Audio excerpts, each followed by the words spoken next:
আসসালামু আলাইকুম ওয়া রাহমাতুল্লাহি ওয়া বারাকাতুহু। আমি যে সূরাটি থেকে আপনাদের সাথে কিছু কথা শেয়ার করব, সূরাটার নাম হচ্ছে সূরাতুল হুজুরাত। কি সূরা? সূরাতুল হুজুরাত। এটা মাদানী সূরা, মদিনাতে নাজিল হয়েছে। একেবারে শেষ দিকে, মাদানী জিন্দেগীর শেষ দিকে, নবম হিজরিতে নাজিল হয়েছে, তার মানে একেবারে শেষ দিকে। এটা কোরআনের সূরার যে ধারাক্রম সে অনুযায়ী ৪৯ নম্বর সূরা এবং সূরার আয়াত সংখ্যা ১৮। এই সূরাটাকে সূরাতুল আখলাক বলা হয়, মানে আমাদের আখলাক যাতে সুন্দর হয় এরকম 10টা কমান্ডমেন্টস আল্লাহ তাআলা ইনস্ট্রাকশন এই সূরাতে দিয়েছেন। আমাদের সমাজটা যাতে পিসফুল সোসাইটি হয়, হ্যাঁ, আল্লাহ তাআলা কিছু মোরাল স্ট্যান্ডার্ড, কিছু ইথিক্যাল স্ট্যান্ডার্ড, কিছু ম্যানার আমাদেরকে শিখিয়েছেন। কোরআন কিন্তু আমাদেরকে ম্যানার শেখায়। কি শেখায়? ম্যানার্স শেখায়। আজকে দেখবেন যে কোরআন আমাদের কি কি ম্যানার্স শেখায়। আমাদের সমাজটা যাতে একটা পিসফুল সোসাইটি হয়, শান্তিপূর্ণ সমাজ হয়, কোরআন কিছু আমাদেরকে এথিক্যাল স্ট্যান্ডার্ড বেঁধে দিয়েছে। আজকে আমরা এগুলো জানবো যে কি কি ম্যানার কোরআন আমাদেরকে মেনটেন করতে বলে, পালন করতে বলে। এবং আপনি আলোচনাটা পুরোটা শুনে আপনি নিজেই বুঝবেন যে আসলে এই এই ম্যানার্সগুলো, এথিক্যাল স্ট্যান্ডার্ডগুলো, এই ভ্যালিউসগুলো যদি আমরা আমাদের সমাজে অ্যাপ্লাই করি, আমাদের সোসাইটিটা একটা শান্তিপূর্ণ সোসাইটি হয়ে যাবে ইনশাআল্লাহ।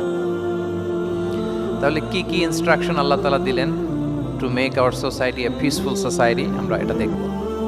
এক নম্বরে আল্লাহ তাআলা যে ইনস্ট্রাকশনটি দিয়েছেন, শুরুতে বলে রাখা ভালো, মৌলিকভাবে 10টি দিক নির্দেশনা আল্লাহ তাআলা দিয়েছেন আমাদের সমাজটাকে শান্তিপূর্ণ করার জন্য। 10টা ম্যানার আল্লাহ তাআলা শিখিয়েছেন। আওয়াজ করে বলেন তো, মোট কয়টি নির্দেশনা? 10টি। আমরা গুনে গুনে সামনের দিকে আগাবো। এক নম্বরে আল্লাহ তাআলা বললেন, ইয়া আইয়ুহাল্লাযীনা আমানু লা তুকদ্দিমু বাইনা ইয়াদাইল্লাহি ওয়া রাসূলিহি ওয়াত্তাকুল্লাহ ইন্নাল্লাহা সামিউন আলীম। ওহে বিশ্বাসীরা, তোমরা আল্লাহ আল্লাহর রাসূল তোমাদেরকে যা করতে বলে এইটার চেয়ে বেশি অ্যাডভান্স হয়ো না, অতটুকুতেই থাকো, ওইটাতেই কল্যাণ, ওইটাতেই বরকত। আল্লাহ আল্লাহ রাসূলের চাইতে বেশি বোঝা যাবে না, ওনারা যেটা বলেছেন এটাই ফাইনাল। মা কানা লিমুমিনিন ওয়ালা মুমিনাতিন ইযা কাদাল্লাহু ওয়া রাসূলুহু আমরান আইয়াকুনা লাহুমুল খিয়ারাতু মিন আমরিহিম। আল্লাহ আল্লাহ রাসূল যদি আমাদেরকে কোনো নির্দেশনা দেয়, তখন কোনো বিশ্বাসীর জন্য এটা মানলেও চলে, না মানলেও চলে, এরকম ভাবা যাবে? আল্লাহ রাসূলের পক্ষ থেকে, আল্লাহর পক্ষ থেকে একটা আদেশ আসছে, এখন এই আদেশ আপনি মানলেও হয়, না মানলেও হয়, এরকম নাকি ব্যাপারটা? বলেন তো। বরং মানতেই হবে। বরং কি? মানতেই হবে। এটা কম্পালসারি, এটা অপশনাল না। তাহলে সমাজকে শান্তিপূর্ণ করার এক নাম্বার গাইডলাইন হচ্ছে আল্লাহ রাসূলের পক্ষ থেকে যে নির্দেশনা আসবে এটা আপনাকে কম্পালসারি টু অ্যাবাইড বাই, এটা মানতেই আপনাকে হবে। এবং রাসূল সাল্লাল্লাহু আলাইহি ওয়াসাল্লাম যেটা শিখিয়েছেন ওইটাই স্ট্যান্ডার্ড, এর চেয়ে আর ভালো করা যায় না। এক সাহাবী বেশি ইবাদত করতে যেয়ে বললেন যে আমি আজ থেকে সারা রাত তাহাজ্জুদ করব, রাতে আর ঘুমাবো না। আরেক সাহাবী বললেন আমি সারা বছর রোজা রাখবো, আমি আর রোজা ভাঙবো না। আরেক সাহাবী বলে আমি আমার স্ত্রীদের কাছে যাব না, আমি সন্ন্যাসী জীবন যাপন করব।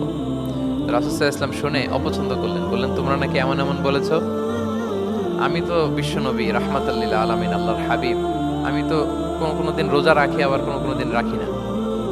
সোম বৃহস্পতিবারে রাখি, অন্যান্য দিন তো রাখি না। আবার রাতে আমি ঘুমাই, আবার তাহাজ্জুদও করি, আবার আমি স্ত্রীদের সাথেও মেলামেশা করি। তো আমার এই ব্যালেন্স লাইফ লিড করেও তো আমি আল্লাহর শ্রেষ্ঠ হতে আমার কোনো সমস্যা হয়নি, তোমাদের কি সমস্যা হলো? সুবহানাল্লাহ। দেখেন, ইসলাম খুব ব্যালেন্সড অ্যাপ্রোচে বিশ্বাস করে, ভারসাম্যপূর্ণ জীবন বিধান। তার মানে রাসূল সাল্লাল্লাহু আলাইহি ওয়াসাল্লাম যেটা শিখিয়েছেন ওইটাই স্ট্যান্ডার্ড। আপনি কি রাসূল সাল্লাল্লাহু আলাইহি ওয়াসাল্লামের চেয়ে বেশি মুত্তাকি হতে পারবেন? বুঝে থাকলে আওয়াজ করে বলুন, আল্লাহ রাসূলের চেয়ে বেশি বুজুর্গ হওয়া সম্ভব? মুত্তাকি হওয়া সম্ভব? আল্লাহওয়ালা হওয়া সম্ভব? তিনি যেটা শিখিয়েছেন ওইটাই স্ট্যান্ডার্ড। তাহলে প্রথম দিক নির্দেশনা হচ্ছে আল্লাহ আল্লাহ রাসূলের চেয়ে বেশি বোঝা চলবে। ওনারা যে নির্দেশনা দিয়েছেন সেটা মানলেই জীবনের সুখ, সেটা মানলেই কি? এক নম্বর গাইডলাইন। সমাজ যদি শান্তিপূর্ণ সমাজ আমরা পেতে চাই, পিসফুল সোসাইটি যদি পেতে চাই, 2 নম্বর গাইডলাইন হচ্ছে আল্লাহ তাআলা বলছেন, ইয়া আইয়ুহাল্লাযীনা আমানু লা তারফাউ আসওয়াতাকুম ফাওকা সাওতিন নবী ওয়া লা তাজহারু লাহু বিল কওলি কাজাহরি বা'দিকুম লিবা'দিন আন তাহবাতা আ'মালুকুম ওয়া আনতুম লা তাশউরুন। ওহে বিশ্বাসীরা, নবীর কণ্ঠের চাইতে তোমাদের কণ্ঠকে উঁচু করো না, খবরদার। যদি করো, নিজেরা নিজেদের সাথে যেভাবে কথা বলো, নবীর সাথে যদি এভাবে কথা বলো, তাহলে তোমাদের সব আমলগুলোকে বাতিল করে দিবে কে? এই আয়াত নাজিলের একটা প্রেক্ষাপট আছে। বনু তামিম গোত্রের লিডার কে হবে এটা নিয়ে ডিসকাশন হচ্ছিল। আবু বকর রাদিয়াল্লাহু তাআলা আনহু বললেন, আমি চাই উনি হোক লিডার। ওমরে ফারুক বলে, না না না, উনি না, আপনি বুঝতে পারেন নাই, আমি চাই ইনি হোক। আবু বকর বলে, ওমর তুমি ঠিক বলো না, আমি বললে তুমি খুলে উল্টাটা বলো, উনি হলে ভালো হয়। আর ওমরে ফারুক বলে, না না না, উনি না, উনি হলে। এই যে উনি উনি করে দুইজন তর্ক বিতর্ক করতে করতে ওনাদের কণ্ঠটা রাসূল সাল্লাল্লাহু আলাইহি ওয়াসাল্লামের কণ্ঠের চাইতে একটু উঁচু হয়ে গেল, যেটা দেখতে অনেকটা অশোভন ছিল, সুন্দর দেখাচ্ছিল না। তো রাসূল সাল্লাল্লাহু আলাইহি ওয়াসাল্লাম সামনে বসা, ওনার সামনে উঁচু গলা করে কেউ কথা বলবে, এটা আল্লাহ বরদাশত করলেন না। আরশের উপর থেকে আল্লাহ তাআলা আয়াত নাজিল করলেন, লা তারফাউ আসওয়াতাকুম ফাওকা সাওতিন নবী, খবরদার নবীর কণ্ঠের চাইতে যেন তোমাদের কণ্ঠ উঁচু হয়ে না যায়। যদি যায় তাহলে তোমাদের আমলগুলো বাতিল হয়ে যাবে, এবং নিজেরা নিজেদেরকে যেভাবে ডাকো সেভাবে ডেকো না, এরকম করলে আমল বাতিল হয়ে যাবে। তো আল্লাহ তাআলা এখানে আদব শিক্ষা দিলেন যে রাসূল সাল্লাল্লাহু আলাইহি ওয়াসাল্লামের সামনে কথা বলতে গেলে খুব ভদ্র ভাষায় কথা বলতে হবে, শালীন ভাষায় কথা বলতে হবে। মজার ব্যাপার হচ্ছে, আপনারা জানেন কিনা জানি না, যারা হজ উমরা করেছেন আপনারা দেখবেন যে রাসূল সাল্লাল্লাহু আলাইহি ওয়াসাল্লামের পবিত্র কবরের উপর এই আয়াতটা এখনো লেখা আছে যে লা তারফাউ আসওয়াতাকুম ফাওকা সাওতিন নবী, নবীর কণ্ঠের চাইতে যেন কণ্ঠ উঁচু হয়ে না যায়। এজন্য দেখবেন যে যারা রাসূল সাল্লাল্লাহু আলাইহি ওয়াসাল্লামের কবর জিয়ারত করতে যায়, ওনারা কবরের সামনে যে ধৈর্য ধারণ করতে পারে না, বুক ফেটে কান্না আসে যে আজীবন যে নবীর কথা শুনলাম, যে নবীর হাদিস শুনলাম, যে নবীকে আমি এত ভালোবাসি, যে নবী আমার জন্য সুপারিশ করবেন, যে নবী আমাকে হাউজে কাউসারের পানি দিবেন, সেই নবী এখানে শুয়ে আছে। এটা ভাবতেই মুমিন হৃদয়ে বাঁধ ভাঙা কান্নার জোয়ার আসে, হাউমাউ করে কাঁদতে ইচ্ছে করে, কিন্তু ওখানে আওয়াজ করা যায় না, কারণ ওখানে লেখা লা তারফাউ আসওয়াতাকুম ফাওকা সাওতিন নবী, নবীর দরবারে বড় গলায় আওয়াজ করে কোনো শব্দ উচ্চারণ করা যাবে না। খুব ভদ্র বিনম্র চিত্তে রাসূল সাল্লাল্লাহু আলাইহি ওয়াসাল্লামের রওজার সামনে দাঁড়িয়ে আমরা সালাম পাঠ করি। তো এই নিয়মটা শুধু যে রাসূল সাল্লাল্লাহু আলাইহি ওয়াসাল্লামের জন্যই খাস তা নয়, আমাদের আব্বা আম্মা, আমাদের শিক্ষক, মুরব্বী, আধ্যাত্মিক নেতা, ধর্মীয় গুরু, ইসলামী আন্দোলনের বড় লিডার, এরকম যে কারো সামনে বড় গলায় উঁচু গলায় আওয়াজ করে কথা বলা যাবে না, বরং সেখানে ভদ্রতা, এটিকেটস, নম্রতা, এটা বজায় রাখতে হবে। এটা বুঝতে পেরেছেন? পাশাপাশি রাসূল সাল্লাল্লাহু আলাইহি ওয়াসাল্লাম একবার দুপুরবেলায় ওনার ঘরে শুয়েছিলেন। সূরার নাম হচ্ছে সূরাতুল হুজুরাত, মনে আছে তো আপনাদের? সূরার নাম কি? হুজুরাত মানে হচ্ছে কম্পার্টমেন্ট বা অ্যাপার্টমেন্ট, যেখানে মানুষ থাকে আর কি। রাসূল সাল্লাল্লাহু আলাইহি ওয়াসাল্লাম এরকম 9টা হুজরাখানা ছিল। আপনার বাংলাদেশে ইমাম সাহেবের হুজরাখানা, এই শব্দটার সাথে পরিচিত না সবাই? এই হুজরাখানা থেকে আল হুজরাত, রাসূল সাল্লাল্লাহু আলাইহি ওয়াসাল্লামের 9 জন স্ত্রী এই 9টা হুজরাতে থাকতেন, এবং এগুলো মসজিদে নববীর সাথে অ্যাটাচ করা ছিল। দুপুরে খেয়ে রাসূল সাল্লাল্লাহু আলাইহি ওয়াসাল্লাম কাইলুলা করছেন, বিশ্রাম নিচ্ছেন। হঠাৎ কিছু বেদুইন লোক, যাদের মধ্যে সভ্যতার ছোঁয়া লাগেনি, তারা এসে রাসূল সাল্লাল্লাহু আলাইহি ওয়াসাল্লামকে ডাকতে আরম্ভ করলো, ইয়া মুহাম্মদ উখরুজ ইলাইনা, ইয়া মুহাম্মদ উখরুজ, এই মুহাম্মদ বেরো বেরো, কথা আছে, এই মুহাম্মদ বেরো বেরো।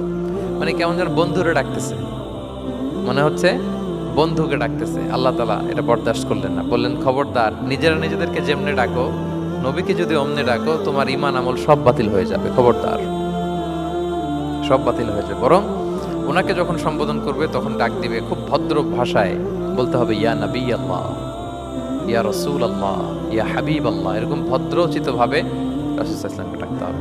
তাহলে রাসূলের সামনে কণ্ঠ উঁচু করার কারণে আল্লাহ তাআলা এই আয়াত নাজিল করলেন, এবং এই আয়াত নাজিলের পরে ওমরে ফারুক রাদিয়াল্লাহু তাআলা এত ভয় পেলেন, এরপরে রাসূল সাল্লাল্লাহু আলাইহি ওয়াসাল্লামের সামনে কথা বলতে গেলে উনি এত আস্তে কথা বলতেন, ওই যে বেশি জোরে যদি কথা বলি তাহলে আমার সব আমল বাতিল হয়ে যাবে, এত আস্তে বলতেন। রাসূল সাল্লাল্লাহু আলাইহি ওয়াসাল্লাম জিজ্ঞেস করা লাগতো, ওমর কি বললে, আবার বলো তো, একটু জোরে বলো ওমর, আরেকটু জোরে বলো, আরেকটু জোরে বলো। সুবহানাল্লাহ, মানে এত মিন মিন করে, এত ক্ষীণ ক্ষীণ শব্দে ওমর ফারুক কথা বলতে লাগলেন যে রাসূল সাল্লাল্লাহু আলাইহি ওয়াসাল্লামের বুঝতে কষ্ট হচ্ছিল কথা। তখন তিনি বলতেন, ওমর আরেকটু জোরে বলো না, কি বললে বুঝলাম না, আরেকটু জোরে বলো। ওনারা এতটা ভয় পেয়েছিলেন এই আয়াত নাজিল হওয়ার পরে। তাহলে 2 নাম্বার ইনস্ট্রাকশন হচ্ছে, মুরব্বী, শিক্ষক, উস্তাজ, ধর্মীয় গুরু, আধ্যাত্মিক নেতা, ইসলামী আন্দোলনের বড় নেতা, এরকম রেসপেক্টেড কারো সামনে উচ্চবাচ্য করে কথা বলা উচিত না। এটা আদবের খেলাফ, শিষ্টাচারের খেলাফ। আর আমরা বলেছি এই সূরাটা আমাদের শিষ্টাচার নিয়ে কথা বলে, সামাজিক রীতিনীতি, শিষ্টাচার, এটিকেটস নিয়ে কথা বলে। তাহলে এই যে 2টা ইনস্ট্রাকশন গেল।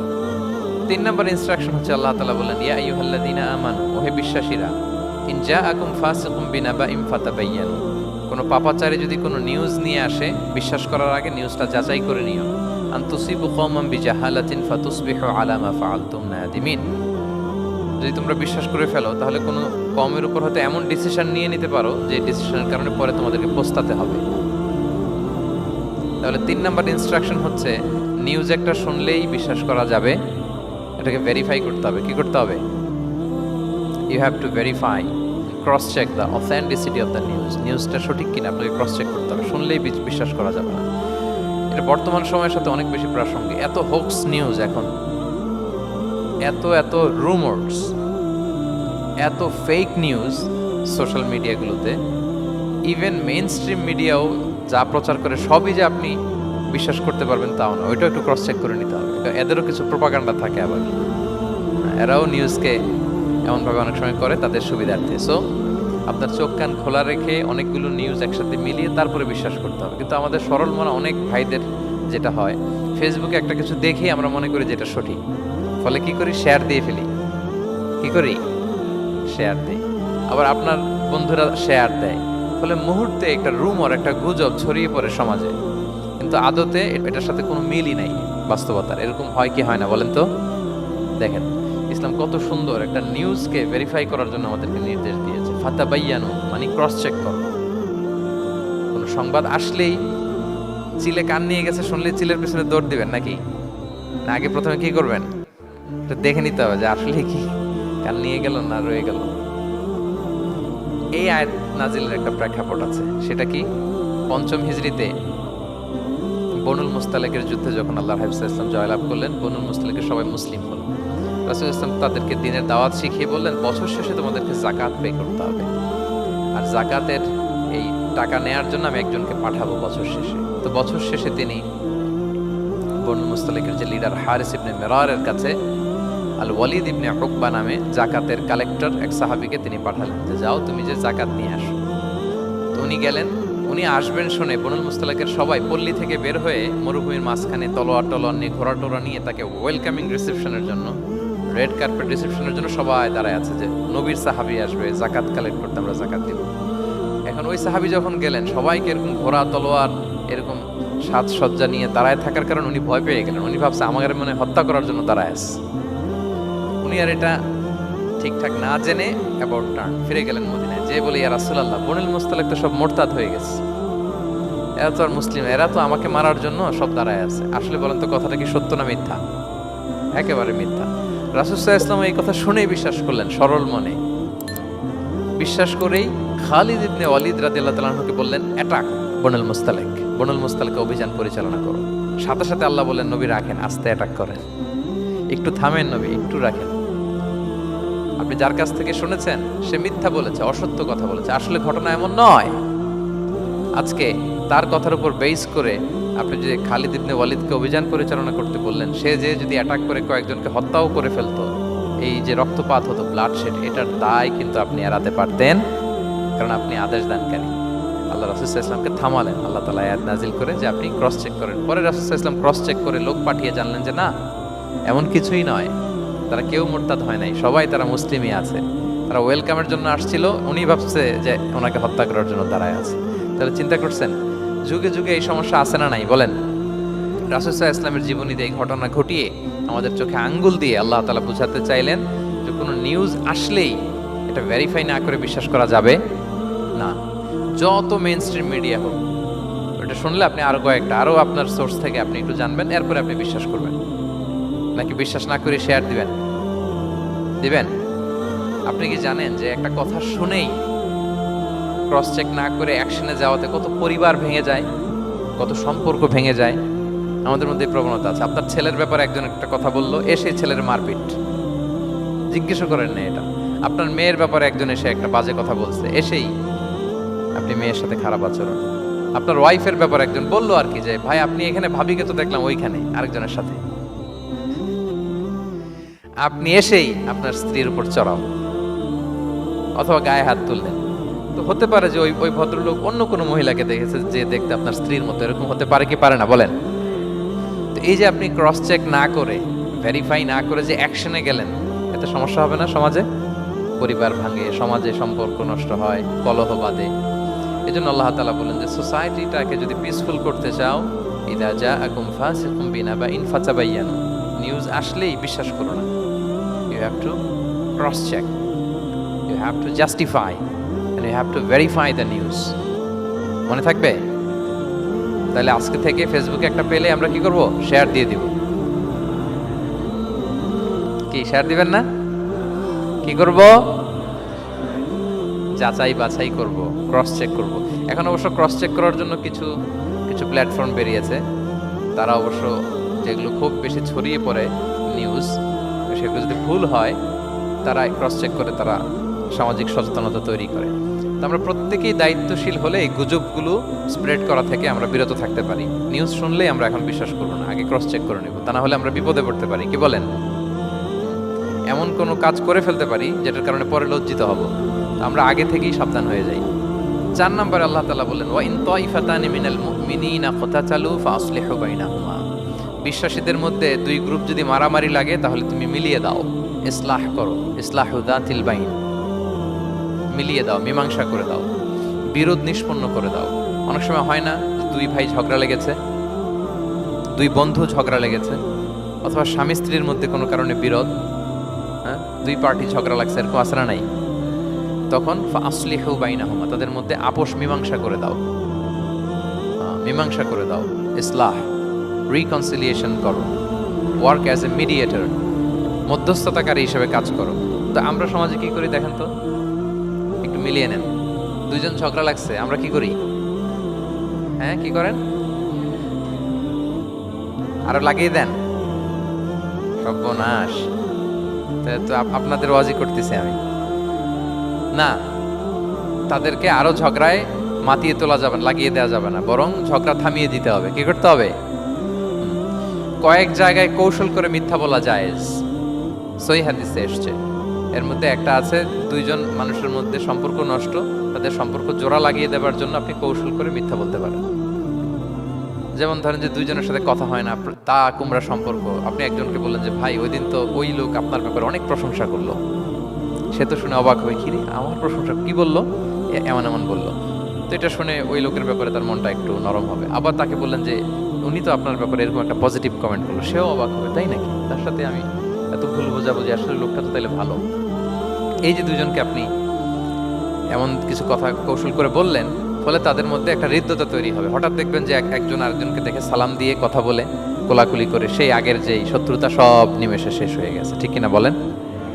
এই যে মধ্যস্থতাকারী আপনি হলেন, এজন্য আল্লাহ তাআলা আপনাকে সওয়াব দিবেন। তাহলে বিবাদমান দুই গ্রুপ দেখলে আমরা আজ থেকে আরো ঝগড়া লাগিয়ে দিব না মিলিয়ে দিব?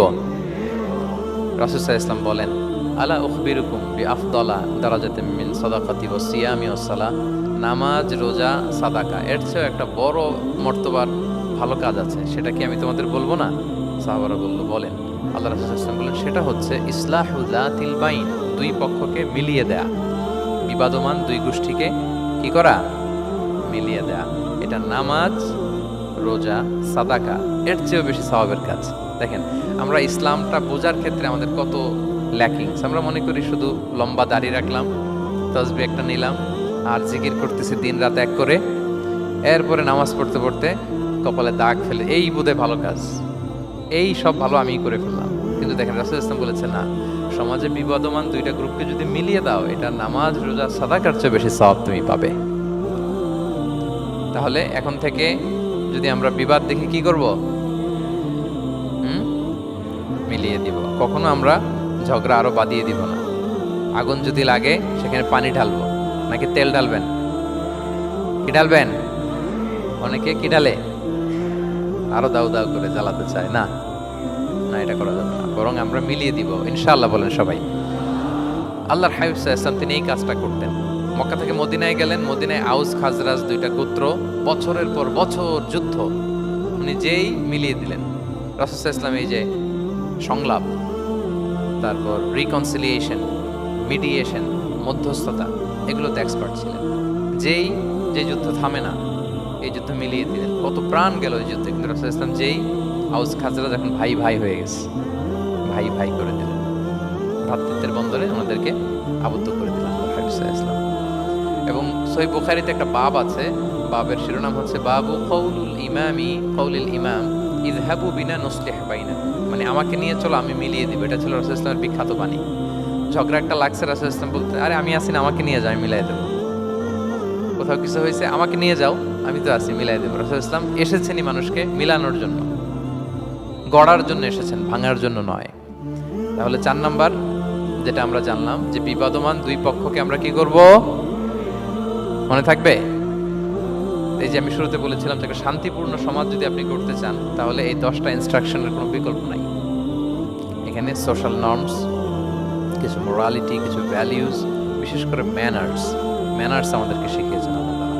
তাহলে 4টা জানলাম, কয়টা?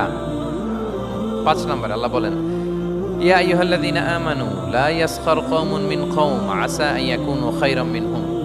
ওহে বিশ্বাসীরা, তোমরা একে অপরকে তুচ্ছ তাচ্ছিল্য করো না, হাসি ঠাট্টা করো না, কাউকে সুখরিয়া মানে কাউকে তুচ্ছ করা, কাউকে নিয়ে ব্যঙ্গ করা, হাসি তামাশা করা, এটা করো না, এটা কবিরা গুনাহ।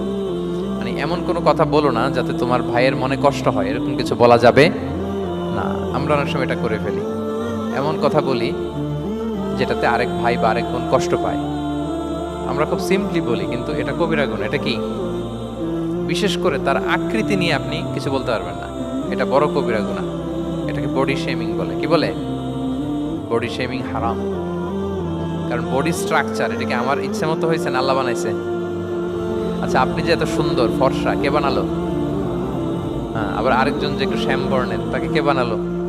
আপনি লম্বা, কে বানালো? কেউ খর্বাকৃতির, খাটো, তাকে কে বানালো? তাহলে আপনি আকৃতি নিয়ে তাকে যদি ঠাট্টা করেন, আসলে কি ঠাট্টা কি তাকে করা হলো নাকি আল্লাহকে? কারণ আসল ডিজাইনারটা কে? হুয়াল্লাযী ইউসাউবিরুকুম ফিল আরহামি কাইফা ইয়াশা। আল্লাহ তাআলা তোমাদেরকে যেমন চেয়েছেন ঠিক তেমন মাতৃগর্ভে তোমাদেরকে ডিজাইন করেছেন, তোমাদের আকৃতি দিয়েছেন। এজন্য কারো আকৃতি নিয়ে অবজ্ঞা করা, তুচ্ছ করা, হেয় করা, এটা প্রকারান্তরে আল্লাহকে অবজ্ঞা করার সমান। দ্য ক্রিয়েটর, যিনি স্রষ্টা, তাকে আপনি অবজ্ঞা করেছেন, ঠিক কিনা বলেন? তাহলে এখন কারো আকৃতি নিয়ে কিছু বলবেন? আমরা বাংলাদেশে এরকম বলি না? বেশি মোটা হলে তাকে একটা নাম দিয়ে ফেলি। হ্যাঁ, কি বলি? কি বলেন? মোটু। তারপর কেউ চিকন হলে তাকে একটা নাম দিয়ে ফেলি, চিকন আলী। এরপর ধরেন যে কারো হয়তো নাক ছোট, চোখ ছোট, তাকে চাকমা বলে আমাদের এলাকায়। হ্যাঁ, নাক ছোট, চাকমা। তো এটা হইলো? তো সে কি নিজে তার নাককে এরকম বানাইছে? এরকম নানা ধরনের আকৃতির অনেক কিছু হতে পারে। এই যে বডি শেমিং, এটা হারাম। এটা কি? এবং জরিপে এসেছে অনেক বাচ্চারা স্কুলে যেতে চায় না তার দেহের বিভিন্ন আকৃতি নিয়ে, তার বন্ধুরা তাকে টিস করার কারণে। খুব মোটা সে, তাকে নিয়ে তার ফ্রেন্ডরা এমন কথা বলে, সে আর স্কুলে যাওয়ার প্রতি আগ্রহ ফিরে পায় না। এটা কত বড় সামাজিক সমস্যা আপনি খেয়াল করেছেন? কখনো কারো আকৃতি নিয়ে কোনো কমেন্টস করা যাবে? কারণ আকৃতিটা দিয়েছে কে? খবরদার, এটা বড় কবিরা গুনাহ। আব্দুল্লাহ ইবনে মাসউদ রাদিয়াল্লাহু তাআলা আনহু, এই সাহাবী, ওনার পা দুইটা ছিল চিকন চিকন পা। উনি একবার আরাক গাছের চূড়ায় উঠেছেন, মেসওয়াকের ডাল ভেঙে মেসওয়াক করলেন। বাতাসের ঝাপটা, ওনার লুঙ্গিটা একটু সরে গিয়েছে, পা দুইটা দেখা গিয়েছে। তো এত চিকন পা দেখে সাহাবারা সবাই হাসতেছে নিচে। রাসূল ইসলাম বললেন, ব্যাপার কি, তোমরা হাসো কেন? বলে যে ইবনে মাসউদের পা গুলো দেখে দেখেনি রাসূল কত চিকন পা, হাসতেছে। রাসূল ইসলাম রাগান্বিত হলেন, বললেন, ওই সত্তার শপথ যার হাতে আমার আত্মা, ওই আল্লাহর কসম করে আমি বলি, লাহুমা আফকালু ফিল মিজানি মিন উহুদ। এই পা দুটো মিজানের পাল্লায় রাখা হলে কিয়ামতের দিন উহুদ পাহাড়ের চেয়ে বেশি ভারী হয়ে যাবে। তার মানে এত সম্মান ইবনে মাসউদের, সম্মান আল্লাহর কাছে, কল্পনা করেন, উহুদ পাহাড়ের চেয়ে বেশি ভারী হয়ে যাবে। কিন্তু আমরা অনেক সময় এই মানুষের আকৃতি নিয়ে তুচ্ছ তাচ্ছিল্য করি। রাসূল সাল্লাল্লাহু আলাইহি ওয়াসাল্লামের একজন স্ত্রী ছিল, নাম সফিয়া। কি নাম? সফিয়া বিনতে হুয়াই ইবনে আল আখতাব। উনি আকৃতিতে কিছুটা খাটো ছিলেন এবং একটু স্থূলাকৃতির ছিলেন। এটাকে একটু ইঙ্গিত করে আম্মাজান আয়েশা রাদিয়াল্লাহু তাআলা আনহা একবার একটা শব্দ ব্যবহার করেছেন, মানে শব্দ দিয়ে কৌশলে বুঝিয়েছেন, তানি কসিরা, মানে আপনার সেই খাটো স্ত্রী সফিয়া। নারীদের মধ্যে এটা থাকে স্বাভাবিক, মানবীয় কারণে। একাধিক স্ত্রী হলে মানবীয় কারণে একটু জেলাসি বা একটু কিছু বিষয় থাকে, এটা থেকে মানুষ বেরোতে পারে না, এবং সেটা নবীদের স্ত্রীরাও সেটা থেকে বেরোয়া সম্ভব ছিল না। তো কথা বলতে বলতে এমন একটা শব্দ বললেন যেটা দিয়ে সাফিয়া রাদিয়াল্লাহু তাআলা আনহাকে বুঝালেন যে আপনার অমুক স্ত্রী, মানে তিনি আকৃতিতে কিছু কিছুটা খাটো এবং কিছুটা স্থূলাকৃতির। এই শব্দটা রাসূলুল্লাহ সাল্লাল্লাহু আলাইহি ওয়াসাল্লাম পছন্দ করলেন না। বললেন, আয়েশা এটা তুমি কি বললে? আয়েশা তুমি কি জানো, লাকুত কুলতি কালিমা, তুমি এমন একটা শব্দ বলেছো সফিয়ার ব্যাপারে, লাউ মুজিজাত বিমা ইল বাহরি লামাজাজাতহু, এই শব্দটা যদি নীল সাগরে ছেড়ে দেয়া হয় তাহলে এই শব্দের পঙ্কিলতার কারণে নীল সাগরের পানি মুহূর্তেই কালো হয়ে যাবে। আর এরকম শব্দ যেন আমি না শুনি। আমার জানা আয়েশা রাদিয়াল্লাহু আনহা সচেতন হয়ে গেলেন, আর কখনো এরকম বলেননি। দেখেন রাসূলুল্লাহ ইসলাম কখনোই বডি শেমিংকে স্পেস দিতেন না, কখনো না। আমরা এগুলোকে ছোট মনে করি, কিন্তু যাকে আপনি বলেন সে অনেক কষ্ট পায় মনে, সে খুব মনে কষ্ট পায়, এজন্য এটা বলা যাবে না, খবরদার। রাসূলুল্লাহ সাল্লাল্লাহু আলাইহি ওয়াসাল্লাম বলেন, ইন্নাল আবদা লা ইয়াতাকাল্লামু বিল কালিমাতি মা ইয়াতাবায়ানু ফিহা ইয়াজিল্লু বিহা ফিন্নার। মানুষ অনেক সময় মুখ ফসকে কেমন কমেন্ট করে ফেলে অন্যের ব্যাপারে, এটা দিয়ে সে মাঝে মাঝে জাহান্নামী হয়ে যায়, কিন্তু সে ভাবেই নাই এই শব্দে আমাকে জাহান্নামে ঢুকাবে। কারণ এই মুখ দিয়ে যা বেরোয় এটা বলতে অনেক সাবধানে। রাসূলুল্লাহ ইসলাম বলেছেন, দুইটা অঙ্গের গ্যারান্টি যদি কেউ আমাকে দেয় আমি তাকে জান্নাতের গ্যারান্টি দেই। মাইয়াতমান লি মা বাইনা লিহিয়াইহি ওয়া মা বাইনা রিজলাইহি আতমান লাহুল জান্নাহ। দুই অঙ্গের গ্যারান্টি যে দেয় তাকে আমি জান্নাতের গ্যারান্টি দিই। এক হচ্ছে দুই চোয়ালের মাঝখানে যা আছে মানে জিহ্বা, এই জিহ্বার গ্যারান্টি যদি দেয়। আরেকটা হচ্ছে দুই পায়ের মাঝখানে যা আছে মানে মানুষের প্রাইভেট। এই দুইটা অঙ্গের গ্যারান্টি যদি কেউ দেয় যে এই দুই অঙ্গ দিয়ে আমি কোনো পাপ কাজ সংগঠিত করব না, বিশ্বনবী সাল্লাল্লাহু আলাইহি ওয়াসাল্লাম বলেন আমি আমার ওই উম্মতকে জান্নাতের গ্যারান্টি দেই। তাহলে তুচ্ছ তাচ্ছিল্য ঠাট্টা বিদ্রূপ করা যাবে না। 6 নম্বরে ওয়ালা তালমিজু আনফুসাকুম, তোমরা অন্যের বদনাম করে বেরিও না।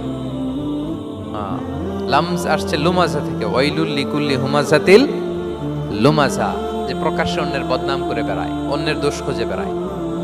একদল লোক আছে দেখবেন শুধু অন্যের দোষ খোঁজে, নিজের দিকে আঙ্গুল যায় না। কিন্তু এইভাবে আরেকজনের দিকে আঙ্গুল দিলে যে 3টা আঙ্গুল নিজের দিকে যায় এটা আবার ভুলে যায়। কাউকে যদি আমি এরকম করি, আমার দিকে কয় আঙ্গুল বলেন? এই 3টা কার দিকে? আর আরেকজনের দিকে 1 আঙ্গুল। তো কাউকে কিছু বলার আগে 3বার নিজেরটা ভাববেন যে নিজে কি করেন।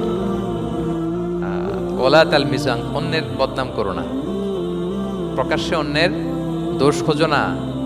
সবচেয়ে বুদ্ধিমান সে যে নিজের দোষ খোঁজে, নিজের সমালোচনা যে করতে পারে সেই সর্বাপেক্ষা বুদ্ধিমান।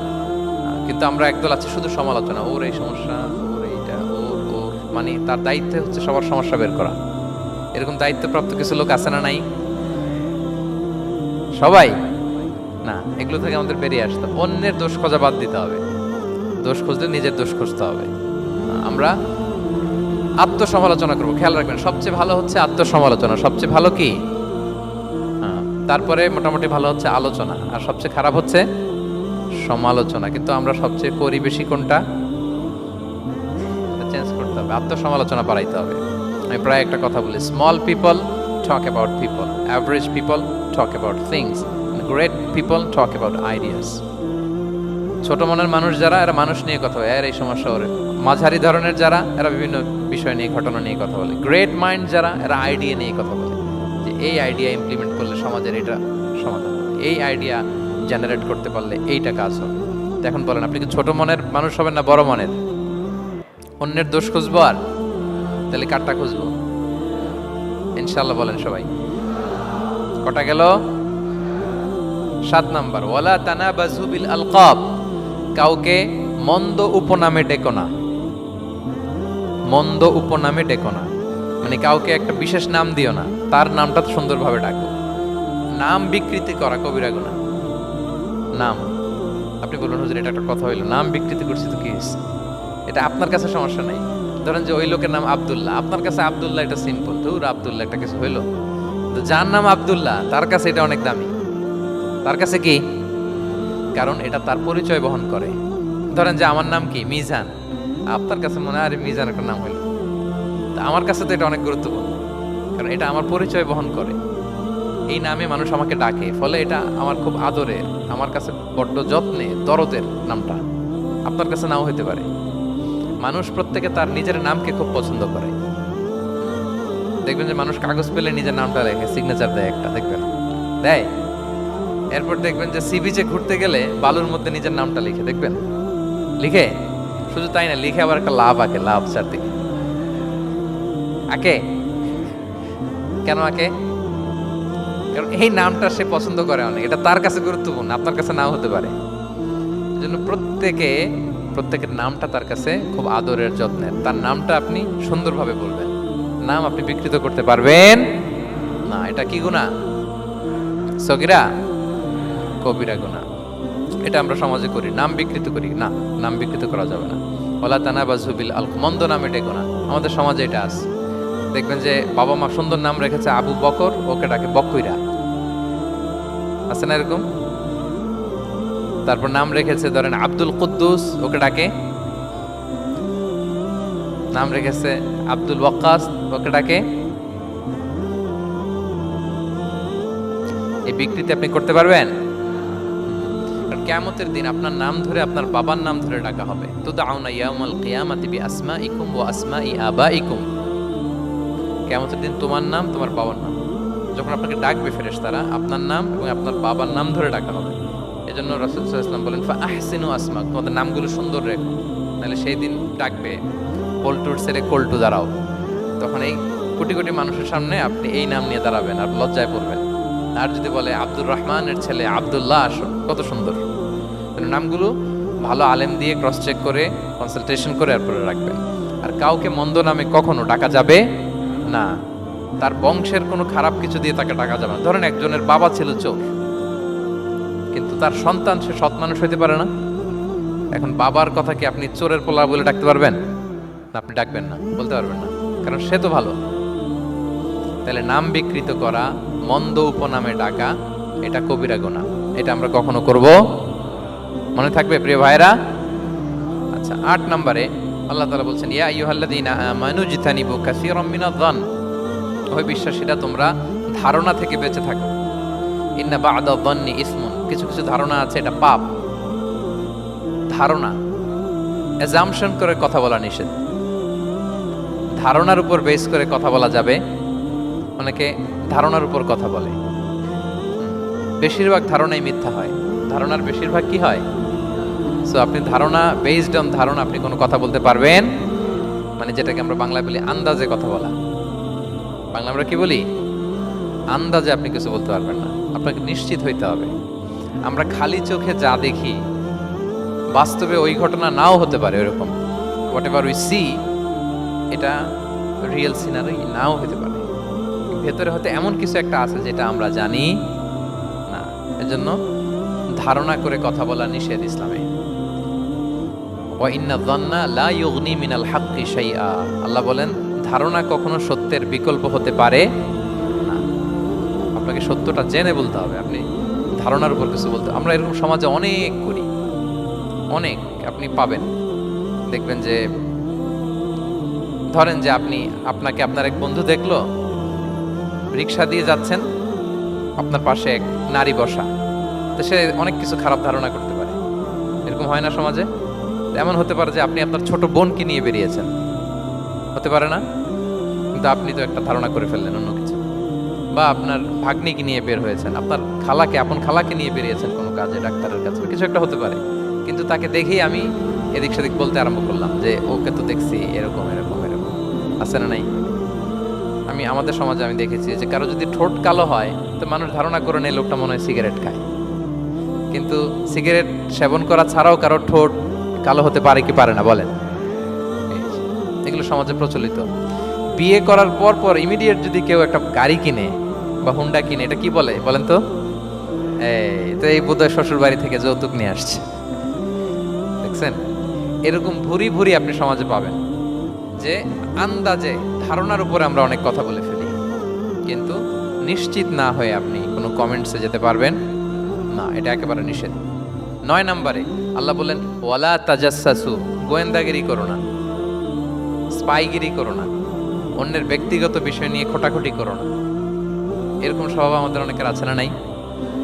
অনেকে দেখবেন যে অনেকের প্রাইভেট বিষয় নিয়ে খোঁচাখুচি করতে সে বড্ড মজা পায়, আছে এরকম? এটা হারাম। আওয়াজ করে বলুন, এটা কি? ওয়ালা তাজাসসু, গোয়েন্দাগিরি করো না। Everyone has personal space and no one should interfere someone's personal space. কেউ কারো পার্সোনাল স্পেসে ইন্টারফেয়ার করা যাবে না। প্রত্যেকের একটা প্রাইভেট এরিয়া আছে, প্রাইভেসি আছে। দেখেন ইসলাম প্রাইভেসিকে কত গুরুত্ব দেয়, প্রত্যেকের প্রাইভেসিকে ইসলাম কত গুরুত্ব দেয়। কারো প্রাইভেসির মধ্যে ইন্টারফেয়ার করা এটা ইসলাম পছন্দ করে না। এজন্য খবরদার, কারো ব্যক্তিগত কোনো ইস্যু নিয়ে আমরা নাক গলাতে পারবো না। কারো মোবাইল ধরে মোবাইলের গ্যালারি চেক করা, কারো ইনবক্স চেক করা, কাউকে না বলে কারো চিঠি পড়ে ফেলা, উকি মারা, আড়ি পাতা, এগুলো হারাম। এগুলো কি এরকম সব আমাদের আছে না নাই? আড়ি পেতে শুনতে চাই, উকি মারি, তারপর সে কি করে দেখি তার প্রাইভেট মুহূর্তে, তারপর তার মোবাইল চেক করি, তার গ্যালারি চেক করি, তার ইনবক্স চেক করি। এই দায়িত্ব ইসলাম আমাদেরকে দেয়। এমনকি ইসলামী রাষ্ট্রও যদি হয়, ইসলামী রাষ্ট্রের জন্য এটা দায়িত্ব না যে প্রত্যেকে ব্যক্তিগত তার বেডরুমে তার প্রাইভেট লাইফে কি করে এটা দেখা, ইটস নট হিজ বিজনেস। ইসলামী রাষ্ট্র মানুষকে ন্যায়, কল্যাণের পথ, সুন্দর জীবন পরিচালনার জন্য উৎসাহিত করবে, কিন্তু প্রত্যেকে প্রাইভেট লাইফে কি করে ওইটা সিসি ক্যামেরা লাগিয়ে দেখা, এটা কারো দায়িত্বের মধ্যে পড়ে না। এটা একেবারে নিষেধ। এটাকে বলে তাজাসসুস, গোয়েন্দাগিরি করা। বরং ইসলাম কি উৎসাহিত করে জানেন? অন্যের দোষ দেখলে এটাকে গোপন রাখতে উৎসাহিত করে। গোপন রাখবেন। মান সাতারা আইবান সাতারাহুল্লাহু ইয়াউমাল কিয়ামা। কেউ যদি তার ভাইয়ের দোষ গোপন রাখে, কিয়ামতের দিন আল্লাহ তার দোষ গোপন রাখবে। ওমান কাশাফা আওরাতা আখি, বিষ্ণু বলেন, কিন্তু কেউ যদি তার ভাইয়ের কোনো গোপন জিনিস প্রকাশ করে দেয়, কাশাফাল্লাহু আওরাতাহু, আল্লাহ তার সব গোপন জিনিস প্রকাশ করে দিবে। বলেন আমাদের প্রত্যেকেরই গোপন জিনিস আছে না নাই? এখন আমাদের সব ভুল, সব গোপনীয়তা যদি প্রকাশ হয়ে যায় কি হবে তখন? আল্লাহ নিজে দায়িত্ব নিচ্ছে যে তুমি যদি তোমার ভাইয়ের কিছু ফাঁস করো, তোমার হাড়ি আমি হাটে ভাঙবো, হাটে হাড়ি ভাঙবো তোমার আমি, তখন দেখা যাবে। আমাদের অনেকের এই মানসিকতা আছে, অন্যের প্রাইভেট বিষয় নিয়ে কখনো আপনি নাক গলাতে পারবেন না, কারো প্রাইভেসিতে আপনি ইন্টারফেয়ার করবেন না, কারো প্রাইভেট স্পেসে আপনি ইন্টারফেয়ার করবেন না। এটা খুব বাজে একটা স্বভাব, এটা ইসলাম হারাম করে দিয়েছে। আমাদের অনেকের মধ্যে আছে খুঁটে খুঁটে, ভাই এটা কি, ওইটা কি করছেন, সরকারি চাকরি না প্রাইভেট চাকরি, বেতন কত, বয়স কত, ওইটা কত, ওইটা কত, হাবি যাবি, এটা তার, ইটস নট হিজ বিজনেস। তারপর মানুষ খুঁচিয়ে খুঁচিয়ে, নিঃসন্তান দম্পতি আমি দেখেছি, তাদেরকে পেলে অনেকে, ভাই কি সমস্যা, কয় বছর হইল, বাচ্চা নিচ্ছেন না কেন, কবে হবে, কার সমস্যা, আপনার সমস্যা না ভাবির সমস্যা, বেটা তোর কি সমস্যা ওটা বল। একজন নিঃসন্তান দম্পতি তারা কি স্ট্রাগলের মধ্যে দিয়ে যায় আপনি জানেন? এটা তার জন্য পরীক্ষা। ওই পরীক্ষার মধ্যে আপনি খুঁচিয়ে খুঁচিয়ে, মানে সে kind of he is a gynaecologist, সে আপনার ইয়ে করতেছে, ট্রিটমেন্ট দিচ্ছে, ভাই কি হয়েছে, এইটা ওইটা, তাদেরকে বিব্রত করে একটা পরিস্থিতিতে ফেলা, এম্বারাসিং একটা সিচুয়েশনে ফেলা, এটা হারাম। এই ম্যানারগুলো ইসলাম আমাদেরকে ধরে ধরে শেখায় যে এটা তোমার বিজনেস না, তুমি খুঁচিয়ে খুঁচিয়ে মানুষের ব্যক্তিগত বিষয় যেটাতে সে বিব্রত বোধ করে, এগুলো তুমি জিজ্ঞেস করতে পারো না। আল্লাহ বলেছেন খবরদার, ওলা তাজাসসু, ওলা তাজাসসু, গোয়েন্দাগিরি করো না, কারো ব্যক্তিগত বিষয় না। অনেকের এটাতে খুব ইন্টারেস্ট, কার স্ক্যান্ডাল বেরোইছে, প্রায় দেখবেন যে এরকম দেখা যায়, অমুক নেতার স্ক্যান্ডাল ফাঁস, অমুক নায়কের স্ক্যান্ডাল ফাঁস। তোমার স্ক্যান্ডাল কবে ফাঁস হবে এটা বলো। নিজের চরকায় তেল দিতে হবে, আরেকজনের কি হলো, তার কি ভুল আছে, দোষ ত্রুটি আছে, ওগুলো খুঁজে দেখার জন্য আল্লাহ আমাকে দুনিয়ায় পাঠায়। তাহলে আমরা যেন কারো প্রাইভেসি হ্যাম্পার না করি প্রিয় ভাইরা, এটা ইসলাম আমাদেরকে উৎসাহিত করে, নির্দেশনা দেয় যে আমরা কারো প্রাইভেট কোনো ইস্যু নিয়ে নাক গলাবো না, ব্যক্তিগত বিষয়ে নাক গলাবো না, কারো দোষ দেখলে এটা আমি গোপন রাখবো। কি করবো? আনলেস ইউ আর এ জাজ, আপনি বিচারক, আপনার কাছে আসছে তখন আপনি বিচার করবেন, কিন্তু এমনি এমনি আপনি জাজমেন্টাল হতে পারবেন না। You can not jump to the conclusion, একটা কিছু আন্দাজে বলে ফেলতে পারবেন না, এই দায়িত্ব আপনাকে দেয়া হয়নি। ইসলামে ব্যভিচারের মতো কোনো বিষয় দেখলেও আপনি বলতে পারবেন না, ব্যভিচার, অ্যাডাল্ট্রি, ফর্নিকেশন, জিনা, এগুলো দেখলে আপনি বলতে পারবেন না। বললে 4 জন নিয়ে বলতে হবে একসাথে। আপনি 3 জন যে যদি কাজের কাছে বলেন যে এই ছেলে আর মেয়েকে আমি অপকর্ম করতে দেখছি, কাজী 3 জনকে নিয়ে আগে 80 টাকার বেত মারবে পিঠে, তো করে দেখতে বলছে কে? তোমাদেরকে এই কাজ অবজার্ভ করতে বলেছে কে? কারণ 3 জন মিলে এই উইটনেস হবে না। 4 জন উইটনেস যদি থাকে তাইলে তাও আমরা দেখছি বললে হবে না, তারপরও মায়ের আরো রলি আমি বলি, 4 জন এসে যদি বলে যে আমি একজন নারী একজন পুরুষকে নেকেড অবস্থায় এই ঘরে প্রবেশ করতে দেখছি, তারপর কাজে নিয়ে 4 জনের আশীর্বাদ দিবে, এতেও প্রমাণিত হয় নাই। তারা হয়তো একটা জায়গায় অবস্থান করেছে কিন্তু বড় ধরনের কোনো পাপের সাথে লিপ্ত হয় নাই হয়তো। তার মানে একেবারে চাক্ষুষ, তাও নারী দিয়ে এই উইটনেস হবে না, 4 জন পুরুষ এই পাপ কাজের চাক্ষুষ সাক্ষী ছিল। এটা যদি বলে সব কিছু যদি মিলে যায় তারপরে তাদেরকে শাস্তি দেওয়া যাবে, এর আগে সম্ভব না। এটা কোনো মানুষ কোনো পাপ কাজ এভাবে লোকচক্ষুর সামনে কখনো করে না। তার মানে দেখেন এটা কেন এরকম শক্ত করা হলো, যাতে আপনি না বলেন, কারণ বলতে গেলে আপনি আরো মাইর খাবেন, অপবাদের শাস্তি পাবেন, ইফকের শাস্তি। ইসলাম কিভাবে মানুষের প্রাইভেসিকে হেফাজত করে। কেউ কোনো একটা মানুষ হয়তো কখনো শয়তানের ওয়াসওয়াসায়, নফসের তাড়নায়, বন্ধুর পাল্লায় পড়ে কোনোভাবে সে পাপে জড়িয়ে পড়েছে, আপনি এটাকে ইস্যু বানাচ্ছেন। কিন্তু এমন হতে পারে ওই পাপের পরে সে এমনভাবে তওবা করেছে, এমনভাবে ফিরে এসেছে, এমনভাবে প্র্যাকটিসিং হয়েছে যে সে ভালো কাজ দিয়ে আপনাকেও ছাড়িয়ে গেছে। আপনি আটকায় যাবেন কিন্তু কিয়ামতের দিন ও আটকাবে না। এরকম হতে পারে কি পারে না? তো ওর পিছনে লাগছেন কেন আপনি? আপনি আপনার ইস্যু দেখেন, আপনি কতটা প্র্যাকটিসিং হতে পেরেছেন, আপনি কতটা শুদ্ধাচার আনতে পেরেছেন আপনার জীবনে, সেটা দেখতে হবে। এজন্য খবরদার, ওয়ালা তাজাসসু, গোয়েন্দাগিরি করো না, কারো প্রাইভেট বিষয় নিয়ে নাক গলাতে চেয়েও না। সুবহানাল্লাহ, হোয়াট এ রিলিজিয়ান! কত সুন্দর আমাদের ধর্ম, হাউ লাকি উই আর! আমরা কত ভাগ্যবান যে আল্লাহ তাআলা এই ধর্ম আমাদেরকে দিয়েছেন, এমন বিধান আমাদের জন্য প্রেসক্রাইব করেছেন যেগুলো মানলে আমাদের সমাজটা একটা জান্নাতের বাগান হয়ে যাবে। তাহলে 9 নম্বর ছিল ওয়ালা তাজাসসু, গোয়েন্দাগিরি করুন। আজকে থেকে করবেন। কারো মোবাইল ধরবেন, আর গ্যালারি দেখবেন, কারে কি মেসেজ করছিল পড়তে যাবেন, গোপনে তার ড্রয়ার খুলে তার চিঠি পড়বেন, আড়ি পাতবেন, উকি মারবেন, কারো গোপন বিষয় নিয়ে ইন্টারেস্ট দেখাবেন। কথা বলেন না, দেখাবেন? এগুলো নিয়ে কোনো ইন্টারেস্ট আমরা দেখাতে পারবো না। গোয়েন্দাগিরি আমাদেরকে বাদ দিতে হবে। আল্লাহ আমাদের বোঝার তৌফিক দান করুন। কয়টা গেল?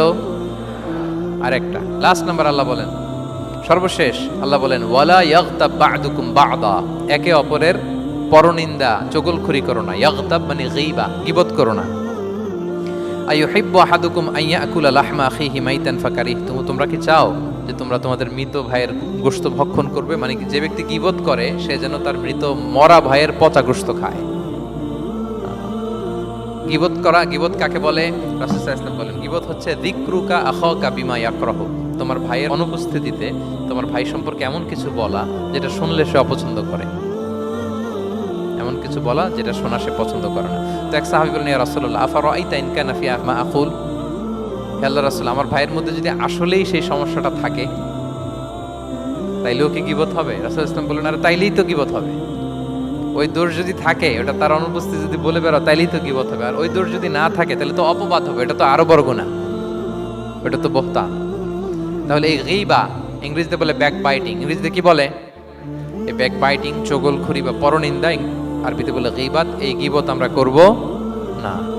কারো কিছু বলা থাকলে আপনি তাকে সরাসরি নাসিহাত করুন। আর দিন ওয়ান নাসিহা, দিন হচ্ছে উপদেশ দেয়া, শুভ কামনা করা, তার প্রতি শুভ কামনা করে আপনি তাকে বুঝান, সে হয়তো বুঝবে। কিন্তু আপনি তার অনুপস্থিতিতে তার নামে বাজে কথা, মন্দ কথা বলতে পারবেন, এটা অনেক বড় পাপ। একজনের ব্যাপারে আরেকজনের কান ভারী করা, ওর কথা ওর কাছে, ওর কথা ওর করে, এরকম করে সমাজের মধ্যে একটা গিরিঙ্গি লাগায়, আছে না নেই? এটা হারাম। রাসূল সাল্লাল্লাহু আলাইহি ওয়াসাল্লাম বলেন, মেরাজের রাতে আমি দেখেছি কিছু লোক লাহুম আদফার মিন নুহাস, তাদের নখগুলো তামা দিয়ে তৈরি, নখর ধারালো, ইয়াখদাশুনা বিহা উজুহাহুম ওয়া সুদুরহুম, তারা তাদের নিজের নখ দিয়ে নিজের গালের গোশত, বুকের গোশতগুলো টেনে টেনে ছিঁড়ছে। রাসূল সাল্লাল্লাহু আলাইহি ওয়াসাল্লাম জিবরাইল ইসলামকে বললেন, মান হুম ইয়া জিবরিল, জিবরিল কারা এরা, এত বড় শাস্তি? জিবরাইল ইসলাম বললেন, হুম আহলুল গীবা মিন উম্মাতিক, এরা হচ্ছে আপনার উম্মতের মধ্য থেকে তারা যারা গীবত করে। তারা কি করে? তাহলে গীবতের সাথে আমাদের কোনো সম্পর্ক, এটা থেকে আমাদেরকে বেঁচে থাকতে হবে, এটা করা যাবে না। আমরা অনেকে হালাল ওয়েতে গীবত করি। এইভাবে কিভাবে করে আমি বলি আপনাদের, এইভাবে শুরু করে, এইভাবে কি বলবো ভাই, বললে তো গীবত হয়ে যায়, তারপরও না বললেই না, একটু বলি। শুরুতে কি বলে, বললে তো, দেখছেন কিভাবে হালাল করে, বললে তো গীবত হয়ে যায়, এইভাবে স্টার্ট করে। বললে যদি গীবত হয়ে যায় এটা বলা যাবে? আওয়াজ করে বলেন, যেটা বললে গীবত হয়ে যাবে এটা বলা যাবে না। এই অভ্যাসগুলো থেকে আমরা আস্তে আস্তে ফিরে আসবো, ওগুলো আমরা আর বলবো। তাহলে মোট 10টা, কয়টা? এই 10টা যদি আমরা মেনে চলি, সমাজে আর কোনো অশান্তি থাকবে? বিশৃঙ্খলা থাকবে? হানাহানি, মারামারি?